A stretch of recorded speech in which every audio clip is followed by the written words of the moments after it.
Okay, hello everyone. We're going to get started today.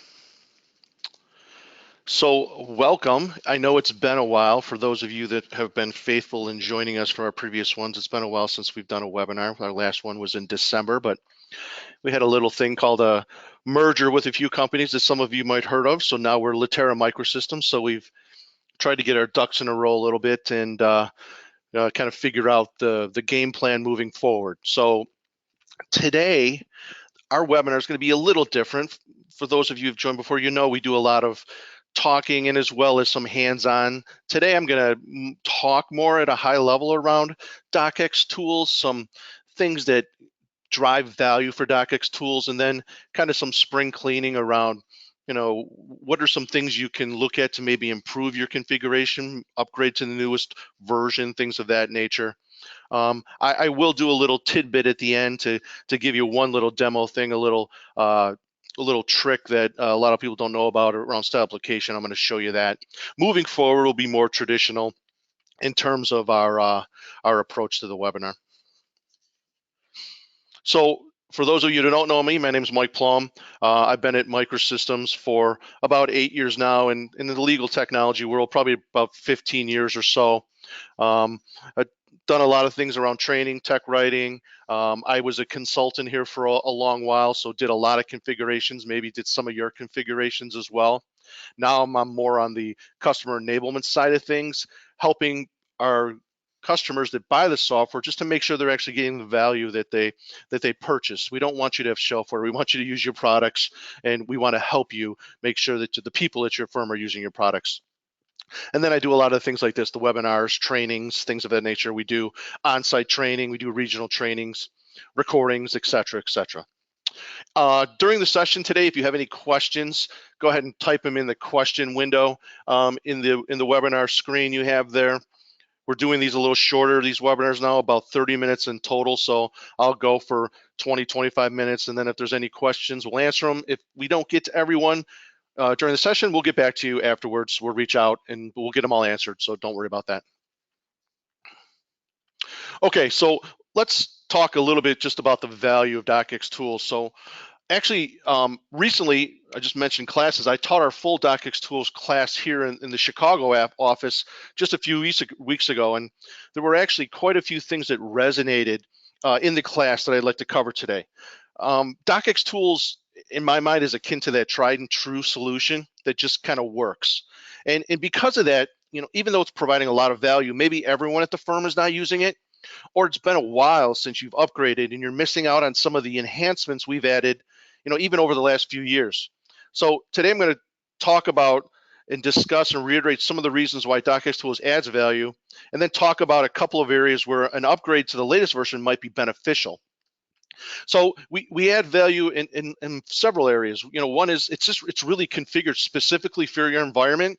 We do a good job of integrating with your desktop.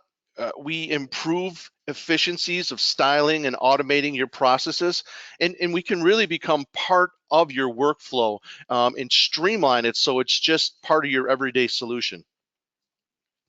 So from a custom made, specifically built for you point of view, I didn't look this up, but I'm going to guess that I probably worked over 100 different DocXtools configurations since the time I've been here, and I can easily state, I think, that no two configurations have ever been the same. DocXtools is not installed out of the box. With every single configuration, and I'm sure a lot of you have been part of these conversations, we have lengthy conversations with you, design calls to understand your unique needs.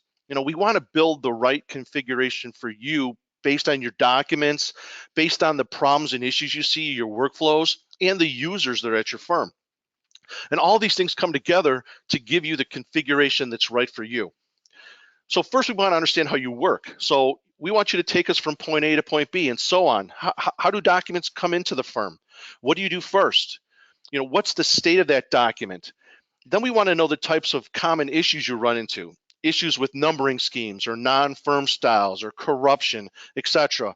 And then we want to do some investigation ourselves. We always ask you, give us some document samples. We want some of your documents that are good. We want some of your documents that you think are bad, also from different practice areas or offices, just really a good cross section of your document population. This way we can see trends and common issues that are consistent throughout. And then we can add additional cleanups and rebuilds and extra track checks to your discovers to find and address these things specifically for you. And then finally, we want to understand your user population and who will be getting DocXtools and how they work. Perhaps we give the end user fewer features and maybe your power users get more, or everyone may get the same ribbon depending on your needs or deployment process. But really the point is we want to understand your environment and your users, and we want to learn so that we build the configuration that's right for you and really only for you. So some key integration points, and this is, I think, fairly simple. We want to play nice with all of your other document related software solutions, be it your DMS, your compare solution, your numbering package, template solution, whatever the case may be. And regardless of that solution, we're going to integrate seamlessly. If you open up a document from the DMS and rebuild it, we're going to prompt you to save it back to the DMS when the process is done. When you insert a numbering scheme into your document, we'll apply that scheme through style application when applying heading levels. And if you compare solution is having trouble comparing two documents, you can use our comparison intervention to clean the document prior to your third-party tool running the comparison. And finally, and this is a shameless plug, I admit it, with the creation of Litera microsystems, we have solutions that cover all these aspects. So you're assuring that seamless integration of all parts. And because of this, many of our firms are moving to an enterprise solution. With DocXtools, we're improving efficiencies for you as well. So several times I'm going to refer back to this class that I just taught a few weeks ago when I had a lot of folks come in and I taught them DocXtools. I heard numerous stories of how DocXtools saved them time, especially in terms of the rebuild and style application. So without rebuild or some other tool, the typical process is to copy and paste unformatted into a new document. We all know that the result is a document that's all left justified, no formatting, and everything's a normal font. And then basically you'd have to style it paragraph by paragraph. Also, when applying heading styles with numbering associated to a type number paragraph, you'd then have to go back and delete that type number. That could take hours to style a typical document. But with DocXtools, Rebuild removes all that automation, non-firm styles, and rebuilds to your firm template, but also keeps the look and feel of the document. And that's super important because style application can leverage those paragraph shapes and apply styles to multiple paragraphs at once. And when style application applies paragraphs with numbering associated to a paragraph, we remove the type numbering for you, no extra charge. Okay. Now, this is one of the great powers, I think, of DocXtools, and I think not many firms are actually taking advantage of this. It's the ability that we have to manipulate your native word ribbons. Not only can we add our buttons to the native word ribbon, so in this example here, you can say I have document check and quick clean on the home tab, but we can also hide and move native word functionality. So typically these changes come in the form of us adding that traffic lighter quick clean to the home tab. Or, we can take native word cross references and on the insert or references button, we can launch DocXtools from that button and launch our cross referencing tool. But, how about if we hide some of the buttons in the font and paragraph groups on the home tab that promote direct formatting? We get rid of those and only show certain functionality in that font group. Or what about taking over the multi-level numbering button in launching your numbering package, for example, microsystems numbering.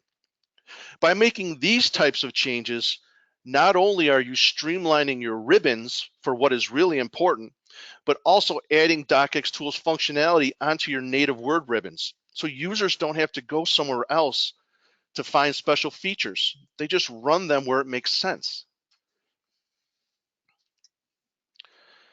And then why upgrade? So some of this goes back to that tried and true statement I made at the beginning. If it just works, you don't think about upgrading. But again, talking with my class a few weeks ago, all of them were missing some of the items I want to discuss, and a few actually were missing all of them. And all could think of things they wanted to change with their configuration. I mean, some of them weren't even at the firm when the configuration was designed, and now it's their job to maintain it moving forward. So usage data, that's one of the things that's in the more current versions of DocXtools. If you have a version of DocXtools older than 8.6, you don't have usage tracking. And reinforcement is very necessary to make sure the adoption of DocXtools happens. So now we have it with all of our newer versions. But since many of you are still on earlier versions, there's only about 40% of our clients leveraging usage tracking. And this can either definitely provide positive or negative reinforcement. You know, with positive information, everything's great. It's a great story. It's easy to justify renewing the product or continuing with it. But most people are wary of that negative data. You know, we get wary because, you know, maybe the client won't buy as much. And our clients get wary too because they love the software, but maybe other departments aren't using it. But I'm of the approach to embrace both types of data and don't get too comfortable one way or another. Lots of things can affect usage over periods of time. But if you have usage data, you can embrace it if it's low, because now there's something we can do about it, or at least understand why the usage is down. But if we're not monitoring it, a decision to renew the software, you know, it may be abandoned because it's too late. But that failure or lack of adoption may not be due to the product. It just may be due to the fact that people aren't aware they have it. So if we can catch it soon enough, we can leverage training or other resources that we've created and we can offer to you to get a plan in place to raise that awareness. But again, if you don't have that usage data, there's no way to tell except anecdotally. Or I've heard firms say they have to walk around the floor and see people are using it. Well, we built this into the product for you now. You just need to be on a version that has it, and then we can provide these reports to you. Okay, this is a simple thing, but I think it's very poignant. So we have a feature called fixed layout, but it's really only valuable if you're on a version of Office that's 2013 or later. Now, many of you are going through initiatives now, or maybe you've already gone through an initiative to move from, say, Office 2010 to Office 2016 as part of an image refresh. So there's several aspects of Office 2013 and greater that can affect the look and feel of your documents if you simply save your document as an Office 2016 compatible document. And if you had an older version of Office when you did your last DocXtools configuration, and then you move to this new version, but you didn't update your DocXtools configuration, you wouldn't have this button. So for example, tables. Now this is a subtle thing, but in 2013 and 2016, if you have tables in your document in 2010 and you save it to a 2016 compatible, in the past, the text would line up with text above and below. But in 2013 or 2016, it lines up with the edge of the table. So again, subtle, but this could definitely affect your pagination because words could get pushed down to another line, things could roll to another page. And it just would make the document look differently or affect that pagination. Figures. So in earlier versions, you could have figures and text boxes bleed off the edge of the page. But in the newer versions, they must be on the page. So again, that figure gets pushed up to the page and it affects the layout of your document and it can affect your pagination. Text boundaries. So if you had a text boundary on your document, it would do it around the edge of the whole page. But in the newer versions, it does it around every paragraph. So again, it changes the look and feel of your document. And then one more I'll talk about, just line breaks. So if you had a section break, for example, after a table, it wasn't visible in the earlier versions, but it is now visible. So again, it pushes everything below it lower. Now, with all of these, you may not realize the impact until you take that document and save it to a 2016 compatible version. And then all these weird things happen to your document. And with the way the new versions of Office are, you have to kind of jump through hoops to get back to an older compatibility of that document so it lays back out how you had it before. Or if you had this button, you could click it and it would do everything for you. So that button has been around for a while, but like I said, many firms hid it in the past, and rightly so, because they were on a version of Office older than, or they were on 2010 or older, so they didn't need it.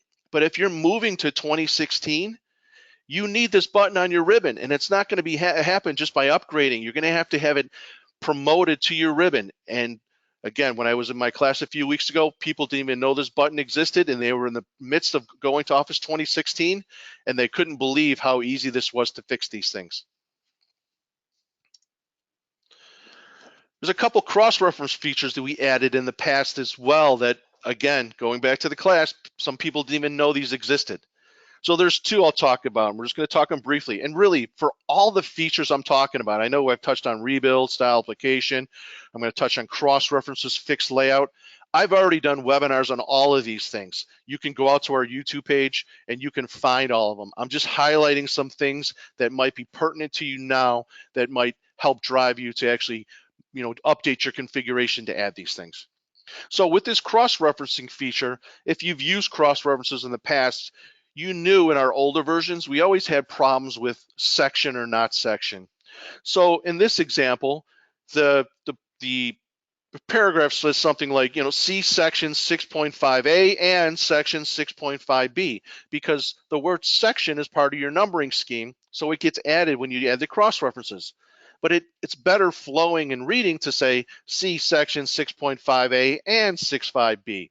So what you can easily do is on that 6.5b cross-reference, you just right-click in the left task pane and say suppress all non-delimiter characters, and the word section gets removed from that second cross-reference so that you can better easily read it. The reference is still there, it's just the delimiter's gone. The second one, and this is the really cool one, and again, I recommend you go watch the cross-referencing video if you want to see more information on these. If I want to add a cross-references into the document, I simply right-click on any number in the right side of the task pane and drag and drop it into the document, and a cross-reference gets created, and nothing else has to be done. Just right-click that number and then drag and drop it into your document, and it's added.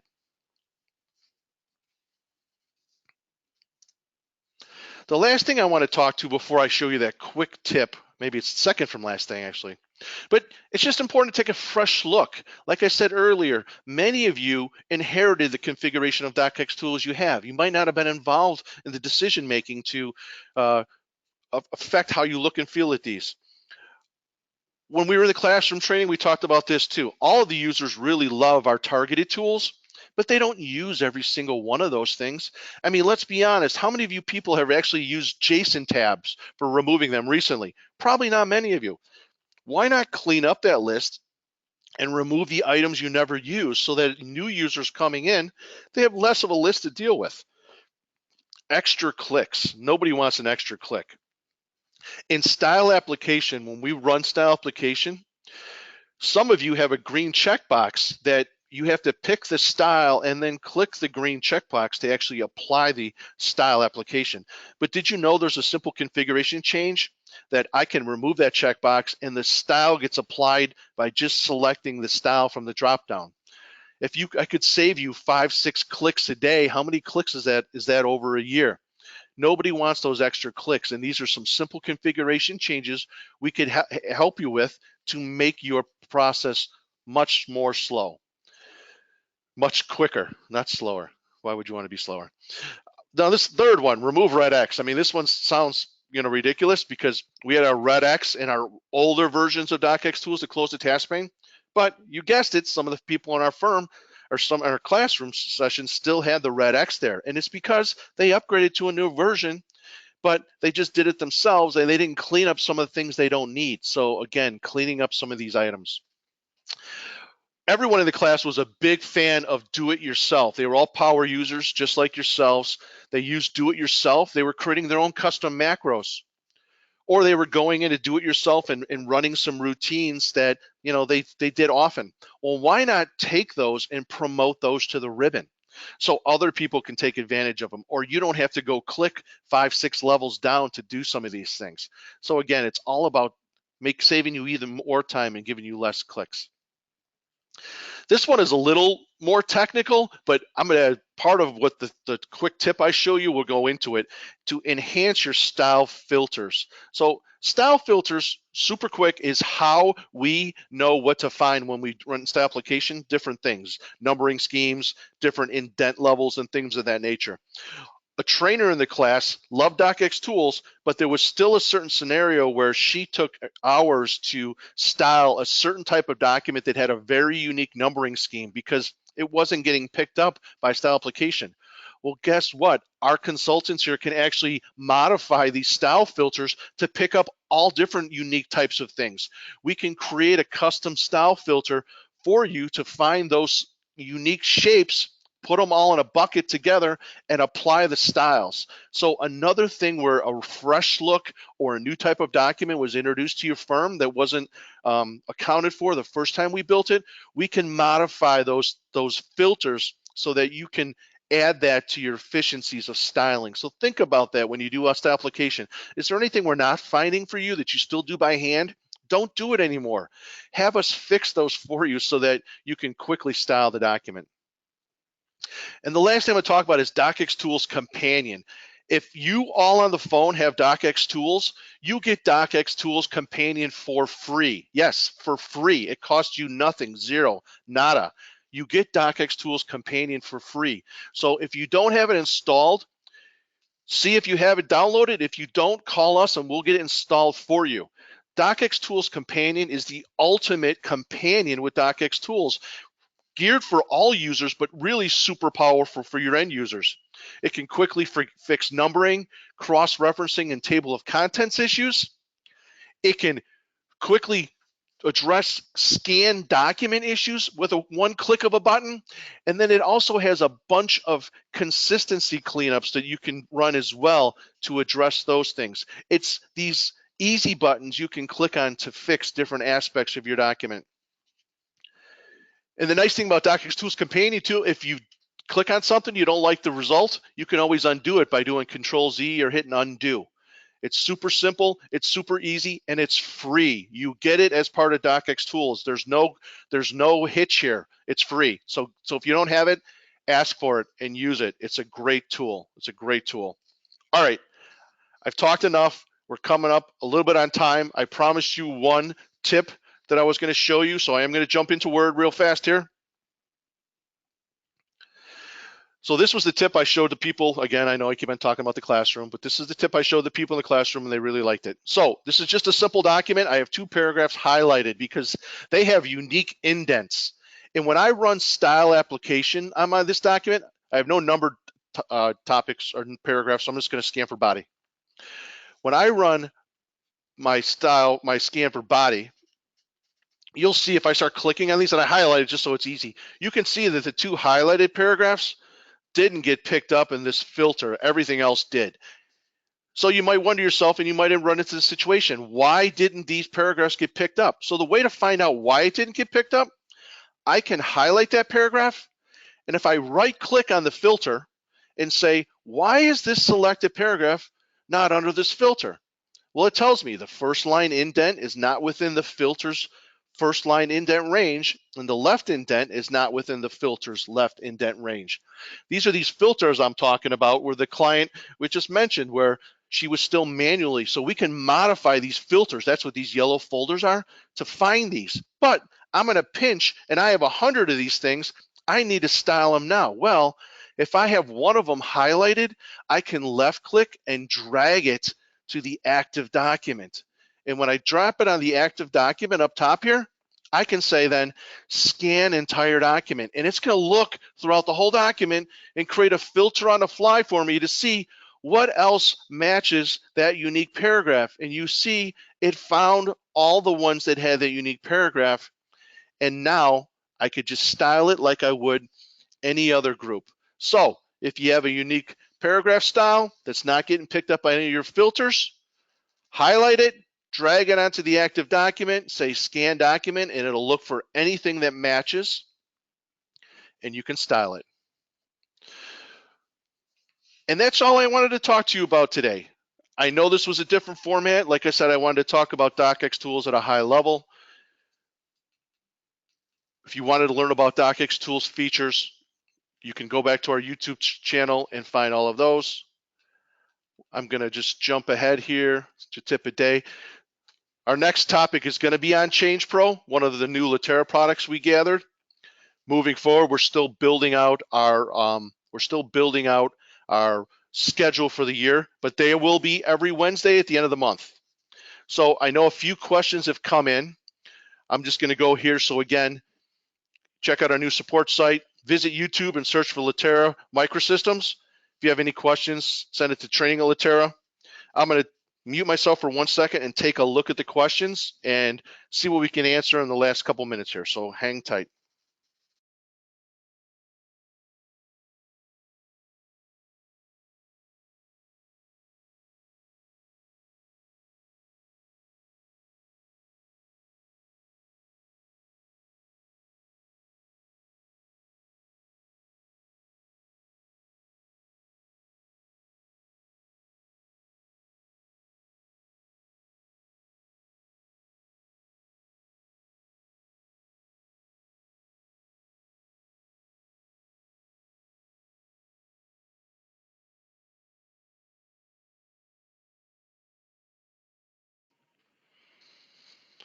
Okay, so I have a couple questions come in. Maybe I'll try to answer 2 of them. The rest of them we'll just answer later. So one question was just around usage tracking. It said, so we wanted to know, can you proactively get usage data for the product? So that's a really good question. So unfortunately, right now, we only can provide the data to you by request. In the future, we definitely have plans to make this more self-serve, but right now, don't hesitate to request either your customer success manager, or if you're working with someone during a configuration, we can get that information to you for sure. Just also FYI, DocXtools 8.6 and greater have usage tracking, and all of the companion products have it now. So Contract Companion, DocXtools Companion, Litigation Companion, all those. And if you're a Forte customer, it's actually going to be added in Q2, the newest version of Forte. And we're going to keep on adding it to some of the other products as well. So there was a question just about conversion cleanup. So we talked really briefly about conversion cleanup in DocXtools Companion. So what's the difference between conversion cleanup and the rebuild scan document in DocXtools? So why would I use one versus the other? So also very good question. Conversion cleanup is really that quick one click that's going to do some things really fast, but not force an end user to, for example, restyle the document or renumber it and things of that nature. It's going to do some quick cleanups for you. That rebuild scan document is more of that sledgehammer that's going to actually rip out some different things, but and which I've mentioned a few times, there is a webinar. So I actually did a webinar on scan cleanup documents last year that you can find on YouTube that talks about how to use both of these to address your scan documents and clean them up. I actually recommend running conversion cleanup first and then rebuild. So that's where we talk about DocXtools Companion can actually be a power user's tool too. They can work in conjunction with each other. So we actually had one more question come in about just talking about DocXtools and Companion. So if we have DocXtools rolled out firm-wide, why would we need Companion? Does it provide different functionality that the main program does not? So yes, it does. It's definitely Companion, and that's one of the very scenarios where it does provide some different functionality around the scan documents. One thing it does, for example, it can see trends in header content. So a lot of times with scan documents, the header content will get added into the body of the document. Companion can see trends where it shows up on multiple pages, and it'll clean that up, whereas the rebuilt scan document just sees that as content and wouldn't do it. So some of these tools you want to use hand in hand. Again, Companion offers undo functionality. So from an end user point of view, if they run something that they don't like, you can undo it. And for things like numbering and cross references, yes, it's going to quickly fix them for you, but it might fix them in a way that you might want to change later. For example, we might create a numbering scheme on the fly just so it works for the lawyer, and then after the fact, word processor might want to swap up a better scheme, but it's all about the here and now for the end user so that they can quickly fix something and keep moving on, even if they're late at night. So, okay, so we're actually a little over. I apologize. I appreciate your attendance. There was a couple other questions that came in. We'll follow up with those individually. Thank you for your time. Hopefully we'll see you all again next month. Have a great day. Take care.